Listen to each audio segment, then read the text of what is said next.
ସ୍ନାନ ଯାତ୍ରା ହେଉ କି ଘୋଷ ଯାତ୍ରା କି ନୀଳାଦ୍ରି ବିଜେ ସବୁଠି ଦରକାର ପଡ଼େ ଗୀତ ଗୋବିନ୍ଦ ଖଣ୍ଡୁଆ ପାଟ। ସେଇ ଗୀତ ଗୋବିନ୍ଦକୁ ବୁଣିଥାନ୍ତି କଟକ ଜିଲ୍ଲାର ନୂଆପାଟଣାର ଏଇ ବୁଣାକାର ପରିବାର। ସିଧାସଳଖ ସହଯୋଗୀ ଅନୁରୋଧ କରିବି ଦୃଶ୍ୟ ଦେଖେଇବେ କୋଉଭଳି ଭାବରେ ଏଇ ତନ୍ତ ରହିଛି। ବୁଣାକାର ପରିବାରର ସମସ୍ତେ ନିୟୋଜିତ ରହିଛନ୍ତି ଏବଂ ଏ ବୁଣାକୁ ସେ ପେଶା ନୁହେଁ ଗୋଟିଏ ନିଶା କରିଦେଇଛନ୍ତି। କାରଣ ଏଇ ଗୀତ ଗୋବିନ୍ଦ ଖଣ୍ଡୁଆ ପାଟ ଜଗନ୍ନାଥଙ୍କର ଅତି ପ୍ରିୟ। ଏ ଗୀତ ଗୋବିନ୍ଦ ନ ଶୁଣିଲେ ଚକା ଆଖିକି କାଳେ ନିଦ ଆସେନି। ସିଧାସଳଖ ଆମ ସହିତ ଅଛନ୍ତି ବୁଣାକାର ଅଛନ୍ତି। ଟିକେ ଆଜ୍ଞା ଆପଣଙ୍କୁ ନ୍ୟୁଜ7 କୁ ସ୍ୱାଗତ କରୁଛି। କହିବେ ଆଜ୍ଞା ଏଇ ଯୋଉ ଖଣ୍ଡୁଆ ପାଟ କେତେ ପିଢି ଧରି ବୁଣୁଥାନ୍ତି ଏବଂ କେତେ ଶୁଦ୍ଧପୂତ ଭାବରେ ଆପଣ ବୁଣୁଥାନ୍ତି? ଆଜ୍ଞା ଇଏ ତ ଆମର ପରମ୍ପରା ଏମିତି ଲାଗିଛି। ବାପ ଅଜା 53 ପୁରୁଷରୁ ଆମେ ବୁଣି ଆସୁଛୁ। ଆଉ ମୁଁ ଦେଖିଲି ଯେ ବାପ ଅଜା ମାନେ ସେମାନେ କରିଛନ୍ତି ମାନେ ଇଏ ବଢିଆ ଜିନିଷ ମାନେ କରୁଛନ୍ତି। ଠାକୁରଙ୍କର ଜଗନ୍ନାଥଙ୍କର ଗୀତ ଗୋବିନ୍ଦ ଖଣ୍ଡୁଆ ପାଟ ଯଦି ଆମ ଘରେ ବୁଣା ହଉଛି ଆମେ ବି ସେଥିରେ ପଶିଲୁ। ଏମିତି ସଦାବେଳେ ଆମର ଲାଗିଛି ବୁଣା। ଆଉ ଆମର ବି ବନ୍ଧୁ ବାନ୍ଧବ ଭାବ ସିଂହ ଯେତେ ସମସ୍ତେ ବି ଏଇ କାମରେ ନିୟୋଜିତ। ତେଣୁ ବହୁତ ନିଷ୍ଠାର ସହ ଏ କାମ ହଉଛି। କୌଣସି ମାନେ ଆଇଁଷ ଫାଇଁଷ ଖାଇକି ତନ୍ତରେ ପଶିବନି କି କୌଣସି ଛୁଆଁ ଅଛୁଆଁ ଜିନିଷ ଟିକେ ବାରିବାକୁ ପଡିବ। ଆଉ ହିନ୍ଦୁ ବ୍ୟତୀତ ଆଉ ଅଲଗା କଥା। ଜଗନ୍ନାଥଙ୍କର ସବୁଦିନ ସବୁ ବସ୍ତ୍ର ପିନ୍ଧନ୍ତି। ସବୁଦିନ ଅଲଗା ଅଲଗା କିସମ ଅଲଗା ଅଲଗା ରୂପ। କୋଉ ଦିନରେ କୋଉ ଯାହାକି ବସ୍ତ୍ର ପିନ୍ଧନ୍ତି?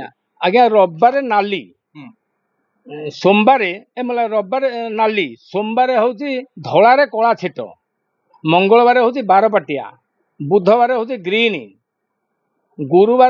ବୁଧବାର ଗ୍ରୀନ, ଗୁରୁବାର ହଉଛି ହଳଦିଆ, ଶୁକ୍ରବାର ହଉଛି ଧଳାରେ ନାଲି ଧଡ଼ି, ଶନିବାର ହଉଛି କଳା। ଏମିତି 7 ବାରକୁ 7 ପ୍ରକାର। ପୁଣି ଗୀତ ଗୋବିନ୍ଦ ଖଣ୍ଡୁଆ ଇଏ ଯେତେବେଳେ ଆମର ବଡ଼ ସିଙ୍ଗାର ବେଶ ଜଗନ୍ନାଥ ମାନେ ସଞ୍ଜ ପହର ସେତେବେଳେ ଗୀତ ଗୋବିନ୍ଦ ଖଣ୍ଡୁଆ ସେ ପିନ୍ଧନ୍ତି।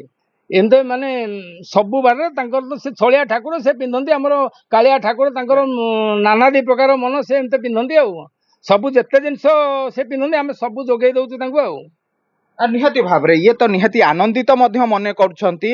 ଆଉ ମଧ୍ୟ ବୁଣକାର ଅଛନ୍ତି ଆମ ସହିତ ଅଛନ୍ତି। ସେ ମଧ୍ୟ ଜଗନ୍ନାଥଙ୍କ କାମରେ ନିୟୋଜିତ ଅଛନ୍ତି। ଆଜ୍ଞା ଟିକେ କହିବେ ଏଇ ଯୋଉ କାର୍ଯ୍ୟ ଆପଣ କରନ୍ତି ଠିକରେ ପାରିଶ୍ରମିକ ମିଳୁ ବା ନ ମିଳୁ କେତେ ଖୁସି ଲାଗେ ଯେତେବେଳେ ଚକା ଆଖି ଏବଂ ପିନ୍ଧନ୍ତି ଆପଣଙ୍କ ହାତ ବସ୍ତ୍ର ଏବଂ ଖଣ୍ଡୁଆ ପାଟ ଗୀତ? ବହୁତ ଆନନ୍ଦ ଲାଗେ। ନିଜକୁ ଗର୍ବ ଅନୁଭବ କରିବାକୁ ଲାଗେ। ମାନେ ମୋ ଭାଗ୍ୟରେ ଏମିତି ଆମ ଭାଗ୍ୟରେ ଅଛି ଯେ ଯୋଉଥିରେ କି ଆମେ ଜଗନ୍ନାଥଙ୍କର ସେବା କହିବୁନି ତ ସେ ସେବା କରିବାକୁ ବହୁତ ଅଛନ୍ତି। ଏଇ ଯୋଉ ଟିକକ ସମୟ ମାଗୁଛୁ ବହୁତ ଆନନ୍ଦ ଲାଗୁଛି। ବହୁତ ସେବାରେ ଆମକୁ ଶାନ୍ତି ଲାଗୁଛି। ଆଜ୍ଞା କହିବେ ପରିବାର କେତେ ସଦସ୍ୟ ନିୟୋଜିତ ହେଇଥାନ୍ତି ଆଉ କେତେ ଦିନ ଲାଗେ ଏ ସବୁ କାମ କରିବା ପାଇଁ? ସେମିତି କହିବାକୁ ଗଲେ ସମସ୍ତେ ପ୍ରାୟ ନାଗୁଛୁ, କିନ୍ତୁ କେତେ ଦିନ ତ ସେମିତି କହିହବନି। କିଛି ଜିନିଷ ଅଛି ବାନ୍ଧବନ୍ଧାଠୁ ଆମର ତଳି ପାଇଟି ପାଟ ଛଡିଆଠୁ ଧରିକି ବସାଣି ପର୍ଯ୍ୟନ୍ତ ଏ ତନ୍ତ ବୁଣିଲା ପର୍ଯ୍ୟନ୍ତ ବଗୁନ୍ଥା ଇତିସିତି ସେମିତି ତ କହିହବନି। ମାସେ ଲାଗେ 3 ମାସ ଲାଗିବ। ଗୋଟେ ତନ୍ତ ଆରମ୍ଭ କରୁ କରୁ ଲୁଗାଟେ ବାହାରିଲା ଆସିକି ନିହାତି 2 ମାସ ଖଣ୍ଡେ ଲାଗି ଯାଇପାରେ। କାରଣ ତାର ବହୁତ ଗୁଡେ କାମ ରହୁଛି। ଏରା ସବୁ ହାତରେ କରିବାକୁ ପଡୁଛି। ଯେକୌଣସି କାମ ହଉ ହାତରେ କରିବାକୁ ପଡୁଛି। ନିଶ୍ଚିତ ଭାବରେ ୟାର ତ ଦୁନିଆ ପ୍ରକାର ପ୍ରକ୍ରିୟା ଅଛନ୍ତି ଏବଂ ପରିବାରର ଅନ୍ୟ ସଦସ୍ୟ ମାନେ ଅଛନ୍ତି ସେ ମଧ୍ୟ ଏଇ ବୁଣା କାର୍ଯ୍ୟରେ ନିୟୋଜିତ ମଧ୍ୟ ଅଛନ୍ତି। ଆଜ୍ଞା କହିବେ ଏଇ ଯୋଉ ଜଗନ୍ନାଥଙ୍କର ପାଟ ବସ୍ତ୍ର ଆପଣ କେତେ ବର୍ଷ ଧରି ଏଇଠି ବୋହୂ ହେଇକି ଆସିଲା ବେଳୁ କରିଛନ୍ତି ନା ଆଗରୁ ଏ ଅଭ୍ୟାସ ଥିଲା ଏବଂ କେତେ ଖୁସି ଲାଗେ ଆପଣଙ୍କୁ? ମୁଁ ବୋହୂକି ଆସିଲା ଦିନଠୁ ଏ କାମ କରିଅଛି। ଦେଖୁଅଛି କରାହଉଥିଲା ମତେ ଖୁସି ଲାଗିଲା। ତାଙ୍କ ସାଙ୍ଗେ ମିଶିକି ମୁଁ କଲି। ଯେତେବେଳେ ଜଗନ୍ନାଥ ଖଣ୍ଡୁଆ ପାଟ ପିନ୍ଧି ରଥରେ ବସି ମାଉସୀ ମା ଘରକୁ ଯାଉଛନ୍ତି ଦେଖି କେତେ ଆନନ୍ଦ ଲାଗୁଛି। କେତେବେଳେ କିଏ ବି ଚାହିଁଲେ ତୁଳସୀ ପତ୍ରଟେ ଠାକୁରଙ୍କୁ ଦେଇପାରୁନି। ଆମ ହାତ ବୁଣା ଖଣ୍ଡୁଆ ପାଟ ପିନ୍ଧି ମହାପୁରୁ ରଥରେ ବସି ଯେତେବେଳେ ରତ୍ନ ସିଂହାସନରେ ବସିଛନ୍ତି କି କେବେ ଯାଉଛନ୍ତି ମାଉସୀ ମା ଘରକୁ ଦେଖିକି ବହୁତ ଆନନ୍ଦ ଲାଗେ। ଏ କାମ କରିକି ଆମକୁ ପରିଶ୍ରମ ବୋଲି ଆମେ ଜାଣିନୁ। ତାଙ୍କ ପରିଶ୍ରମ ତାଙ୍କୁ ଲାଗୁଛି, ଆମ ପରିଶ୍ରମ ବି ଆମକୁ ଲାଗୁନି। ସେ ଆମକୁ ଦେଖି ଭାରି ଖୁସି ଲାଗୁଛି। ସାରା ଜଗତର ଦେଖୁଛି ଯେ ନୂଆପାଟଣାରୁ ଖଣ୍ଡୁଆ ପାଟ ହାତ ତିଆରି ପିନ୍ଧି ମହାପୁରୁ ମାଉସୀ ମା ଘରକୁ ଯାଉଛନ୍ତି। ତାଙ୍କ ସେବା କରୁଥିବୁ, ହାତ ଗୋଡ଼ ଚଳୁଥିଲା ତାଙ୍କ ସେବା କରୁଥିବୁ। ଯେତିକି ତାଙ୍କର ଦୟା ଥିବ। ଆଉ ସେ ତ ବଡ଼ ଠାକୁର, ତାଙ୍କୁ ଆମେ ଆଉ କଣ ଅଧିକା କହିବୁ, ତାଙ୍କର ତ ସବୁ କିଛି। ନିଶ୍ଚିତ ଭାବରେ ମା କହିବେ କେତେ ଏଇ ଯୋଉ ସେବା କରି ଜଗନ୍ନାଥଙ୍କର କେତେ ଆନନ୍ଦିତ କେତେ ବହୁତ ଆନନ୍ଦିତ ଲାଗୁଛି ଆମକୁ ଯେତେବେଳେ ଏଇ ସେବା ଜଗନ୍ନାଥ କରିବା।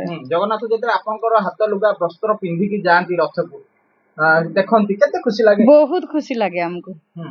ବହୁତ ଖୁସି ଲାଗେ। ଏବେ ବୁଣିଲା ବେଳେ ବି ବହୁତ ଟିକେ ଆନନ୍ଦିତ ଲାଗେ। ଆମେ ତାଙ୍କ ଜିନିଷ ବୁଣିଲା ବେଳେ ବହୁତ ସଫାସଫି ଟିକେ ହେଇକି କାମ କରୁ, କିନ୍ତୁ ଅନ୍ୟ ଲୋକ କାହାକୁ ଛୁଆଁଛୁତି କିଛି କରେଇ ଦଉନା।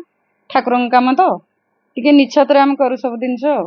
ନିଶ୍ଚିତ ଭାବରେ ଆପଣ ଶୁଣୁଥିଲେ ଅତି ଶୁଦ୍ଧପୂତ ଭାବରେ ଏ କାମକୁ କରିଥାନ୍ତି ଏବଂ ପରିବାରର ସମସ୍ତ ସଦସ୍ୟ ମଧ୍ୟ ନିୟୋଜିତ ହୋଇଥାନ୍ତି ଏବଂ এই କାମକୁ ପେଶା ନୁହେଁ ନିଶା ଭାବରେ ଗ୍ରହଣ କରିଛନ୍ତି এই ବୁଣାକାର ପରିବାର ଏବଂ ପିଢ଼ି ପରେ ପିଢ଼ି ବଂଶାନୁକ୍ରମେ ଭାବରେ ନିଜର ଯୋଉ ହାତ ବୁଣା ବସ୍ତ୍ର ଖଣ୍ଡୁଆ ପାଟ ଯାହାକି ଗୀତ ଗୋବିନ୍ଦ ଲେଖା ଯାଇଛି ସେଥିରେ ତାକୁ ବୁଣି ଜଗନ୍ନାଥ ପିନ୍ଧିଲା ପରେ ନିଜକୁ ଆନନ୍ଦିତ ମନ କରିଥାନ୍ତି ଏବଂ ଜଗନ୍ନାଥଙ୍କ ସେବାରେ ନିୟୋଜିତ କରି ନିଜକୁ ବହୁତ ଖୁସି ଅନୁଭବ କରିଥାନ୍ତି କଟକ ଜିଲ୍ଲାର ନୂଆପାଟଣାର এই ବୁଣାକାର ପରିବାରର ସଦସ୍ୟମାନେ। କଟକ ଜିଲ୍ଲା ନୂଆପାଟଣାରୁ ବିରୁପାକ୍ଷ ପ୍ରଧାନ, ନ୍ୟୁଜ୍ 7।